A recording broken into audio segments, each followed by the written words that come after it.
Podríamos decir que estamos ante una eminencia del mundo de la enseñanza, una joven de nuestra tierra, la que su trabajo diario la ha convertido en todo un referente en este campo, a la que escuchar y a la que tomar en consideración si hablamos de lo que creemos ha de ser un buen camino para la educación de los más pequeños, de nuestros pequeños y de nuestros jóvenes. Se llama Lourdes Jiménez, es maestra, escritora, autora de libros educativos y otras muchas cosas. Hace 2 ediciones se convirtió en la mejor maestra de España según los premios Educa Banca. Hace unas semanas era sorprendida gratamente con otro premio, el Global Teacher Award 2021. Esto significa que el interés por su buen hacer ha traspasado fronteras y que ahora mismo está en lo más alto. Hoy la recibimos en los estudios de 7TV Jaén. Antes conocemos un poquito más a Lourdes Jiménez.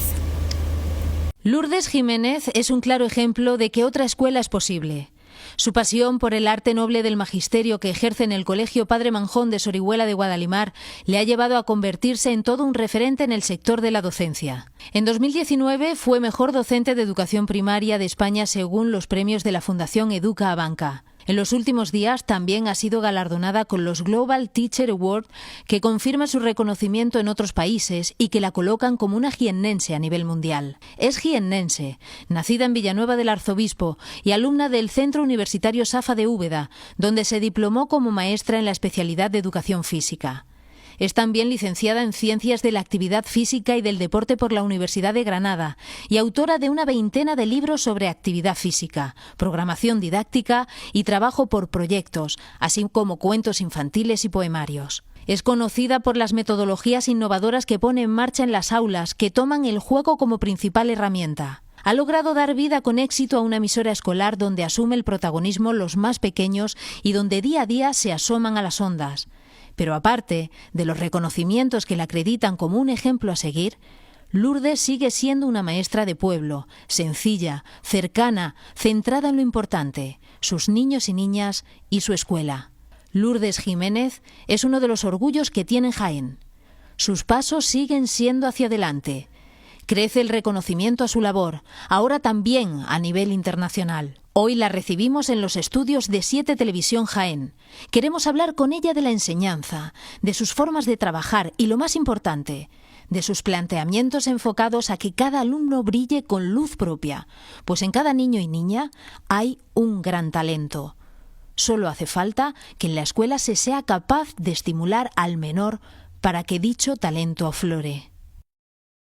Lourdes Jiménez, ¿qué tal? Buenas noches. Hola, muy buenas noches, un placer. Eso y mucho más. Es esta maestra de vocación y de profesión de Villanueva del Arzobispo, trabajadora en el CEIP Padre Manjón de Sorihuela de Guadalimar y con esos reconocimientos importantes. Lo decía antes, estamos ante una eminencia en el mundo de la enseñanza a pesar de tu juventud. ¿Cómo te sientes? Supongo que también un tanto abrumada, ¿no? Por ese reconocimiento que tu trabajo está obteniendo ya no solo en España, sino también, como decíamos antes, con esos Global Teacher 2021, ¿no? Pues me siento una privilegiada para empezar, porque creo que hay muchísimos docentes que se entregan tanto o más que yo y por lo tanto creo que llegar a este nivel o llegar a tener este reconocimiento pues es un privilegio para mí y por supuesto una responsabilidad muy grande, porque ten en cuenta que ya no es solo la proyección que tengo en mi comunidad educativa, sino lo que estoy proyectando en el resto de comunidades educativas y de docentes y familias que me siguen a través de las redes en mi trabajo. Entonces es una responsabilidad bastante grande para con el mundo de la educación. Y en estos momentos en el que el papel de profesor también a veces se ve un tanto resentido o está amenazado porque no sé, quizá no se cuenta con toda la autoridad que puedan dar los padres a los profesores, quizá en este momento también es doblemente satisfactorio para ti contar con ese respaldo, ¿no? Por parte de alumnos y de padres y madres de alumnos. Al final es muy gratificante, ¿no? Que como tú bien dices, vivimos en una sociedad en nuestro país, en España, que por desgracia no le da el valor que realmente necesita o merece ocupar la educación, y cuando encuentras que tienes el respaldo de familias, de compañeros y de niños y niñas, pues es muy gratificante la tranquilidad que te da el poder ir a tu puesto de trabajo cada día, no solo con esa vocación que tienes, sino también sabiendo que tu trabajo va a ser reconocido por toda la comunidad educativa que envuelve tu centro. Lourdes, ¿cómo ves la educación en estos momentos, el sistema de enseñanza que desarrollas a diario en Andalucía, en la provincia de Jaén, en Villanueva del Arzobispo, concretamente en Sorihuela de Guadalimar, que es donde trabajas? ¿Cómo está la situación ahora mismo? Ahora mismo la situación está bastante tranquila. Piensa que venimos de un año donde tuvimos una incertidumbre terrible porque pasamos de un sistema presencial a uno telemático en casi segundos, de un día para otro, sin tener ningún tipo de antecedente previo, y eso nos generó mucha incertidumbre a los docentes, también a la familia y por supuesto al alumnado. Ahora, después de un año en el que hemos estado adaptándonos a un protocolo COVID con unas normas súper estrictas, pues pasamos a un segundo año donde la cosa está más calmada, los alumnos vienen ya prácticamente todos vacunados, sobre todo el sector de secundaria, y donde todo está mucho más tranquilo. Y en cuanto al sistema educativo, pues bastante bien, porque estamos en un centro donde estamos desarrollando proyectos de forma transversal que incluyen a las diferentes áreas y materias, y que intentamos pues dinamizar la educación a pesar de atravesar una situación de pandemia. Los más pequeños que han dado un ejemplo, ¿verdad? Ellos junto a los maestros, cuando hemos tenido los peores meses del COVID, cuando eran capaces de mantener esos datos buenos en las aulas, por esa disciplina y ese respeto, ¿no?, a todo lo que estaba pasando. Por supuesto, yo siempre lo he dicho, lo diré, que los niños y niñas nos han dado una lección valiosísima, se han adaptado como nadie a todas esas normas, las han cumplido al 100%, les viesen o no les viesen los adultos, siempre eran cumplidores, y creo que no se han quejado ni han protestado en ningún minuto, y que muchos adultos deberían mirarse y fijarse en cómo lo han llevado ellos. ¿Qué tenía que tener en cuenta el sistema educativo para que todos los pequeños estuvieran en igualdad de condiciones? Quiero decir, que parece ser que si uno no saca el 9, el 10 en matemáticas o lenguas, ya como que se echa un poquito al lado, ya se le cataloga, se le etiqueta, este es de los listos, este es de los menos listos, ¿no? ¿Qué tendría que tener un sistema educativo ideal para que todos brillaran y a todos pudieran florecerle pues esas cosas grandes que tienen dentro, ¿no? Porque no todos destacamos en lo mismo, sino que tenemos diferentes destrezas. Por supuesto, yo siempre digo que la escuela tiene la misión de hacer brillar los talentos y que no podemos apagar estrellas, porque cada niño es una estrella que tiene una capacidad pues infinita. Y en ese sentido, ya que todos tenemos diversidad funcional y a cada uno de nosotros tenemos una dificultad en la vida a diario, pues lo primero que deberíamos hacer es pasar a tener un plano distinto de la educación. Ahora mismo la educación está muy encasillada en lo que es el aspecto mecánico reproductivo, esa competencia asociada a la capacidad memorística, al trabajo copioso y mecánico de fichas, de libro de texto, y estudiar en un examen, ese sistema bulímico de aprender algo para vomitarlo en un examen tipo escrito, ¿no? Para mí, sabemos que hablamos mucho de la legislación, de que los alumnos tienen que adquirir competencias, y una competencia no deja de ser la información transferida a conocimiento, pero para que eso ocurra, un mismo conocimiento debe pasar por 4 fases, que son el aprender a conocer, ese aspecto teórico, el aprender a hacer, el aprender a ser mejores personas y el aprender a vivir juntos. Eso ahora mismo no está ocurriendo en muchos centros. Es cierto que cada vez hay una cantera de docentes que está apostando mucho más por esas 4 destrezas, pero todavía no llega a ser una imposición porque no hay los recursos suficientes, ni humanos, ni espaciales, ni de infraestructuras, ni materiales para poder desarrollar todo lo que sobre papel sí que se sujeta. Lo que deberíamos hacer para empezar es darle la misma validez o valor a todas las asignaturas, porque si no le estaremos diciendo a nuestro alumnado que unos talentos valen más que otros, como hasta hace pocos años se le estaba diciendo que las asignaturas Marías eran pues aquellas asociadas a las artes escénicas, a la música, al deporte o a las artes plásticas. Con la importancia que tiene realmente. Claro. Efectivamente, pues igual cuando se enseña, tenemos que intentar trabajar un mismo contenido desde diferentes perspectivas, de manera que no solo lo trabajemos desde el aspecto memorístico, sino también desde el aspecto práctico, desde ese descubrimiento, desde la inteligencia emocional, desde esas inteligencias múltiples de las que hablaba Gardner, ¿no?, para poder descubrir esa capacidad, ese talento que tiene cada niño. Y solo en ese punto seremos capaces de valorar todas las destrezas que hay en nuestra aula. Decías antes que los maestros se enfrentan a medios escasos, no todo lo que quisieran para poder llevar a cabo su proyecto educativo en las aulas. ¿En qué nivel estamos en la provincia de Jaén en cuanto a número de profesores, a medios en las escuelas? ¿En qué momento podemos decir que estamos? Bueno, lo ideal en España sería que, aparte de que solo tuviésemos una ley educativa firme, que no cambiase cada 4 años, como siempre repetimos, que bajasen la ratio, por supuesto. En Jaén, fíjate, tenemos la suerte de que tenemos, sobre todo en los pueblos que están en el interior profundo de la sierra, la suerte de tener una ratio bajita, pero no porque esté así el sistema, sino porque la natalidad es muy baja en estas localidades tan pequeñas. Eso tiene su ventaja y tiene sus inconvenientes. Su ventaja porque nos facilita el trabajo más individualizado con el alumnado, pero es cierto que llegan mucho menos recursos de los que llegarían a una capital, como puede ser Madrid o como puede ser otra comunidad autónoma. Por lo tanto, el hecho de que, dependiendo de la comunidad autónoma donde te encuentres o de la población en la que residas, los recursos sean diferentes, no me parece adecuado para desarrollar un sistema educativo de calidad. Y eso es algo por lo que tiene que apostar el país, que la educación sea única y para todo el territorio nacional igual, porque los niños que viven en Jaén tienen el mismo derecho que los que viven en Madrid o que los que viven en otra parte del país, y en ese sentido no solo en Jaén, sino en todo el país se debe apostar mucho más por invertir en educación, en infraestructura, en recursos humanos y en recursos materiales.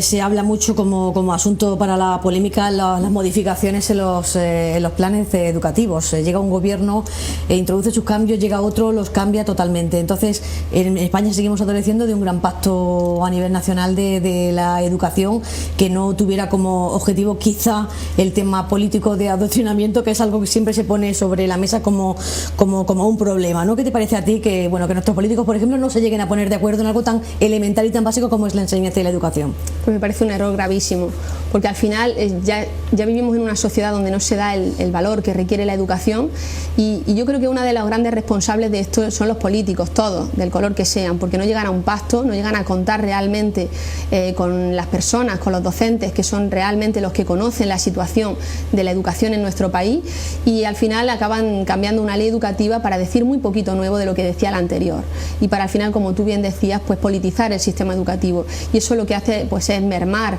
la vocación de los docentes, que estamos muy cansados de que se nos cambie continuamente la forma de trabajar sobre papel, de que se nos trate como gestoría, ¿no? Yo hablo muchas veces que somos gestoría porque tenemos mucha burocracia excesiva, y al final a la pedagogía se le da muy poquita importancia, y sobre papel sí que es cierto que hablan mucho de inteligencia emocional, hablan de competencias, hablan de inteligencias múltiples, pero después hay muy poquitos recursos para poder desarrollar este tipo de metodologías innovadoras que están acordes con la sociedad que estamos viviendo en este momento. Porque ¿hasta dónde se llega con la educación emocional en los colegios, en las escuelas ahora mismo? ¿Qué tiempo de las horas se dedica un maestro a decirles o a intentar inocularles la importancia que tiene pues que un niño sea joven, que un niño sea feliz y que lógicamente que se encuentre bien consigo mismo y que tenga esa inteligencia emocional que se pretende? Pues tristemente depende mucho del docente. Entonces, por eso muchas veces yo siempre digo que es muy triste que un niño, dependa del docente que le toque, pueda trabajar la inteligencia emocional o de una forma u otra, y esté condenado pues a que su desarrollo educativo dependa del maestro o maestra que le haya tocado. Entonces, en ese sentido, las leyes están un poco vacías de poder decir o discriminar dónde y de qué manera se trabaja la inteligencia emocional. Falta formación obligatoria para los docentes y en el tiempo de la jornada docente, y falta todavía mucho por hacer y mucho camino que andar. Por eso te decía que depende de lo que cada docente y hasta dónde quiere involucrarse, de su formación en su tiempo libre, de su inversión propia económicamente, muchas veces para desarrollar proyectos motivantes y transversales en el aula, y sobre todo de querer apartarse de esos libros de texto que tristemente hoy en día es uno de las grandes apuestas. Por ejemplo, en Andalucía costean los libros de forma gratuita para el alumnado, y al final pues es como que te rigen un poco para que sigas ese camino del libro de texto, ¿no? Y al final pues creo que es un recurso más dentro del aula, pero no debe ser la guía metodológica de un docente. Corrígeme si me equivoco, Lourdes, pero me da la sensación de que a los niños de ahora no se les enseña a perder, solo a ganar, a ser los mejores, los más competitivos en una sociedad esta que tenemos tan competitiva, pero quizá creo yo que no se les enseñe lo suficiente a perder, cuando es más probable que pierdan a que ganen en la vida, o al menos más número de veces, ¿no? Totalmente cierto. Ya desde la familia no se les enseña a lidiar con las negativas, no se les enseña a soportar frustraciones, no se les enseña que a las emociones, además de estar asociadas a las positivas, también se asocian a las negativas, que existe la tristeza, que también está el enfado, que también está el perder, y que todo eso forma parte de la vida, y como tú bien dices, para ganar una vez hace falta perder muchas más. Y entonces cuando llegan al colegio vienen en esa burbuja de esos papis y mamis que muchas veces, incluso también docentes y la sociedad en general, nos volvemos helicópteros, ¿no? Que sobrevolamos todo lo que ocurre alrededor del niño y la niña sin dejarle que se caigan, que aprendan de sus errores, y al final que aprendan para la vida, por la vida y en la vida. Y eso pues genera mucha frustración en el alumno, porque entiende que todo debe ser inmediato, que todo debe ser ganar, y que hay cosas que no requieren esfuerzo, que no requieren sacrificio, y que el estado del bienestar es gratis. Y en ese sentido la sociedad se está equivocando, nos estamos equivocando como educadores, como familias, como docentes y como sociedad en general. Hablabas antes de los padres, ¿cómo nos comportamos los padres y madres con los más pequeños? Porque a veces, he oído por ahí, estamos criando a la generación más débil por aquello de que no lo dejamos que se caigan, porque nos intentamos a veces responsabilizar de las que deben ser sus responsabilidades, las de los más pequeños, ¿no? No sé, quizá estemos haciéndoles también un flaco favor en este sentido. Así es, yo creo que al final no le estamos favoreciendo en nada. Piensa que actualmente te encuentran alumnos en quinto o sexto de primaria que no saben atarse los cordones. Algo tan sencillo que antes, quizá a los 3-4 años ya podíamos saber atarnos los cordones, o cosas elementales que antes sí que sabíamos hacer por nosotros mismos y que ahora requieren o necesitan el apoyo de un adulto. En ese sentido nos estamos equivocando mucho como sociedad, porque lejos de ayudarles les estamos poniendo barreras y hándicaps para poder ser independientes, autónomos y en un determinado momento poder volar por sí mismos. Nada que ver con los padres de antes, no sé si los tuyos, Lourdes, que decían que no me enteré yo que me llama la maestra o el maestro para algo, porque entonces vas a tener tú un problema, ¿no? Y ahora parece que es todo lo contrario, que incluso los padres y madres a veces, algunos, nos tomamos la libertad y la osadía de poner en duda el trabajo de un profesional de la enseñanza, ¿no? Sí, suele pasar a menudo. Es cierto que yo he tenido la gran suerte de encontrarme con familias muy competentes a lo largo de mi trayectoria docente, pero es cierto que siempre hay alguna familia que intenta justificar, sin ni siquiera ser conocedora de los detalles minuciosos de lo que ha ocurrido, intenta justificar lo que su hijo o hija ha hecho poniendo excusas, y al final cuando pones excusas lo que recoges no son recompensas precisamente.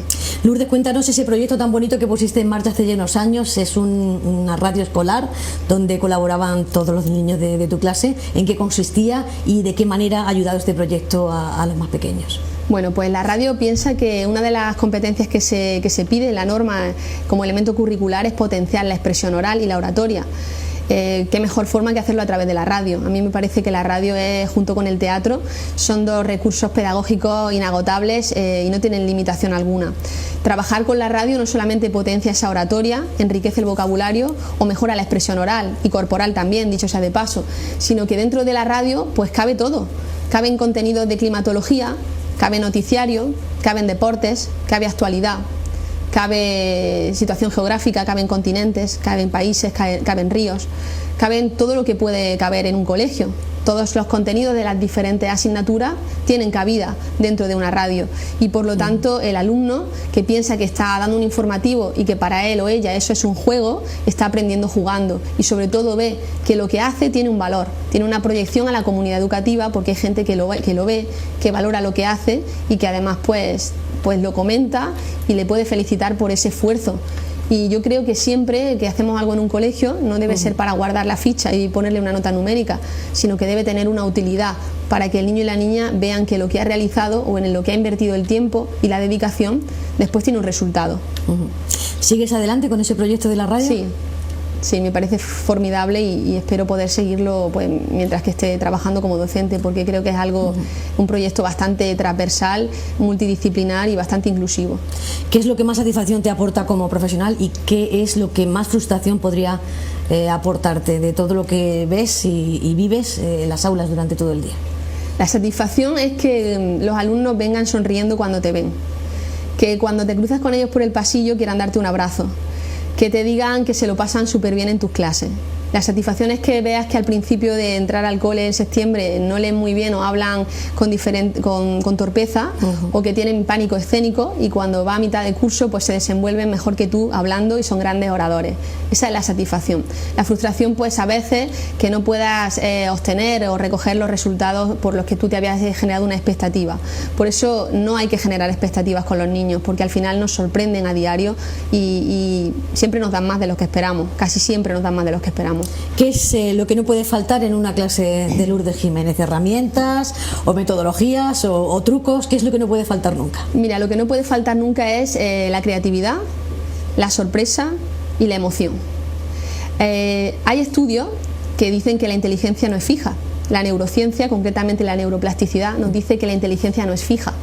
Siempre hemos estado creídos o hemos pensado, y es cierto, que la inteligencia es genética y también aspecto social de los factores ambientales y sociales, y eso es cierto, pero luego vino la neuroplasticidad, la neurociencia, y nos dijo que había estudios que decían que la inteligencia también la mueve la sorpresa y la emoción, es decir, que determinadas experiencias vivenciales que le aportamos a nuestro alumnado y a las personas en general pueden hacer que su inteligencia se modifique a mejor. Entonces esto es una puerta abierta para los docentes, que nos dice que el alumno, por muchos hándicaps, por muchos problemas o una familia desestructurada de la que proceda, siempre va a ser capaz de mejorar e ir a mejor con su inteligencia. Por lo tanto, yo lo que intento siempre es transmitir emoción, sorpresa y creatividad en el aula, para que todos mis alumnos sean felices cada día, porque con ese clima de afecto, surge un compromiso mutuo, recíproco, en el cual ellos no me quieren defraudar ni yo a ellos. Y eso hace que lleven al máximo sus talentos y sus capacidades, cada uno a su nivel. Por lo tanto, en mi clase no puede faltar un rinconcito para cocinar, un rinconcito para experimentar los trucos de magia, un rinconcito para la radio, un rinconcito para la lectura placentera. Y sobre todo, pues no puede faltar proyectos de aprendizaje cooperativo. Y sobre todo es muy importante entender que el aula no es solo las 4 paredes que están dentro de mi clase, sino que hay que invadir todos los espacios inspiradores que hay en un colegio y fuera de él. Me encanta escucharte, Lourdes. Es que te veo tanta pasión en todo lo que haces y que lógicamente, y así pues se ha comprobado por todos los reconocimientos que se están haciendo, esa pasión la transmites a todos. Hemos hablado antes del sistema educativo. También quiero plantearte el tema del sistema universitario de formación para los futuros profesionales de la enseñanza. A mí partimos de una base, creo que errónea. Se puede estudiar magisterio con muy poca nota. Esto como que devalúa un poco la titulación y hay que ir demostrando por ahí, no, es que yo me he metido aquí en magisterio porque soy vocacional. Ya tienes que ir un poco como justificándote que estás estudiando magisterio porque has querido y no porque la nota no te ha dado para otra cosa. Yo creo que aquí ya partimos de una duda, de un error bastante importante. Totalmente. Yo pienso exactamente igual. Creo que ya eso es un hándicap del que parte nuestra sociedad, que al final está catalogada pues el magisterio con esos estereotipos que vienen arrastrándose desde hace muchos años. Estudian magisterio porque no te ha dado la nota para otra cosa, o porque tienes muchas vacaciones como docente, o por otra serie de estereotipos o etiquetas que se han impuesto socialmente. Aparte de que se debiera o no subir la nota del acceso al magisterio, lo que sí que se debe hacer es unificar la carrera universitaria de magisterio para que tenga los mismos contenidos curriculares en todo el territorio nacional y sobre todo cambiar el tipo de forma en el que se transmite ese magisterio. Y yo rompería un poco con el sistema de jerarquización que hay en la educación, donde desde la etapa más pequeña, que es infantil, ocurre que socialmente es la que menos valor tiene. Y no es lo mismo que tú digas que eres maestra de infantil a que digas que tienes un doctorado en la universidad. Socialmente parece que eres más importante, ¿no? Y a mí me parece mucho más importante una maestra de educación infantil que moldea los sueños y a las personas de esas pequeñas arcillas, ¿no?, que van a ser el presente y el futuro. Y hombre, cuando un padre, perdóname que te interrumpa, cuando a un padre le preguntan qué profesionales quieres para tu hijo, dice un buen médico y un buen maestro. Sí. O sea que estamos dándole la categoría máxima, ¿no? Por eso no se entiende esta situación actual. No se entiende. Y yo lo que propondría es que hubiese una transversalidad o que se pudiese proyectar que los docentes que realmente pisan las aulas de todas las etapas educativas pudiesen tener como una especie de convenio para trabajar también haciendo prestaciones a la universidad. Porque es cierto que hay grandes profesionales docentes en las universidades, pero muchas veces esa práctica real con la realidad del aula se queda un poco carente de sentido hasta que no llega el alumno y te hace unas prácticas de magisterio, que para mí, también dicho sea de paso, son insuficientes. Un magisterio es una carrera muy vocacional, es una carrera muy práctica que se aprende cada día, que no tiene recetas y que creo que desde el minuto 1 que se pisa la facultad de educación se deben estar haciendo prácticas con el contacto real de un colegio, desde el minuto 1.